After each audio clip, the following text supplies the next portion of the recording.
We started the journey essentially together, I would say, about 2000, thereabout, when the policy on cement came out.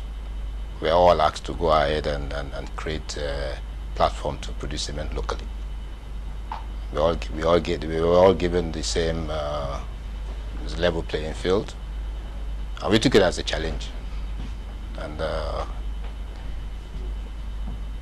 it's there now for everybody to see that it's doable. It's something that is possible in this environment. Once you put your mind to it, you can achieve anything. So would you say this is a strategy to knock off those who got the cement import licenses? No, there's no strategy to knock off anybody. There's a strategy to ensure that Nigeria is self-sufficient in cement. There's a strategy and it's a policy of the government to encourage local production, and by doing that, creating jobs. And so for those who are importing cement, we do import. In fact, we're the largest importer of cement. So it's not a case of, oh, we're just producing, we're not importing. Yes, we do also import cement. So to that extent, it's not, it's an incentive, it's an encouragement for them to also go into what we're doing. And that has always been the policy of the government. Tell us about the broader impact of these bigger 60 millimetric tons that you talk about for at least about half year 2011. You talk about job creation and all that. Tell us about more of the multiplier effect of this in terms of what Dangote as a group is doing. It's very important also to look at the issue that, like in Benue, for example, in Boko, it's the kingpin. I mean, BCC, and of course, great jobs for the local people and all that. So, what's the bigger picture under this merger arrangement? We're hoping to achieve 20 million tons as a group. That's the Dangote Cement, the enlarged Dangote Cement PLC, with BCC inclusive, by second quarter of 2011. What that means is that Nigeria will be producing close to about 26 million tons. That's with the other players in the market. And that's something to be very proud of, because we used to be, I think as that late last year or very early this year, we became practically #1 in importation of cement. I mean, Nigeria. So in producing cement locally, one, you save a lot of foreign exchange for the federal government, because we're doing about 11 million tons of import. And if you convert that to numbers, we're talking of over almost $1 billion that you'll be saving in foreign exchange to import cement. Then you create the jobs locally, because then you're employing a lot of people. You have suppliers, you have transporters, you have technical people, consultants, and at the end of the day, people then get to see value that has been created.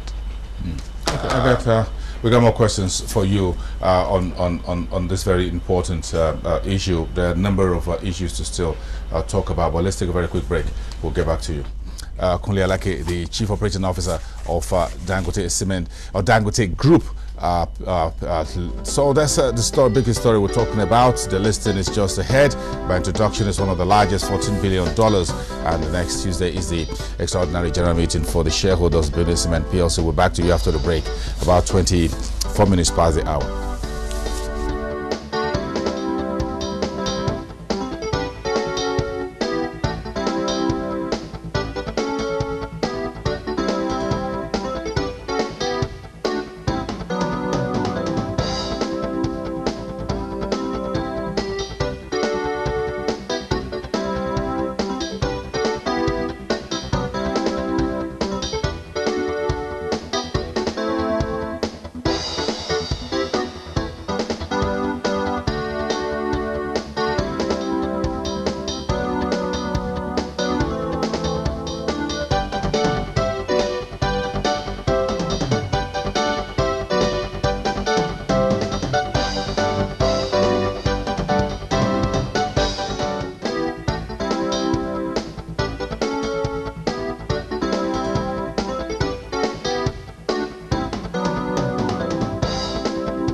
25 minutes past the hour, special edition of the program Business Morning this Friday. Kunle Alake, the Chief Operating Officer of Dangote Group, with us here in the studio. Thank you very much for sticking about. So let's, we'll sort of lay the background, as it were. People try to understand what this deal is all about. Now let's get to how the market perceive it. Then at the end, we'll talk about the investors once again. In terms of the stock market, give us your thinking about the impact of this on the stock market. At the opening sequence, we talk about you'll be in charge of 25, about more than that. As the price goes up, your share of the market increases. So you say we shouldn't use the word monopoly. It's back again, isn't it? I think let's put things in proper perspective. The fact that the company is coming to the market at the level of a quarter of the stock market is not a bad thing. It's positive. It shows that other people, other companies, if they come to the market, then we can have bigger names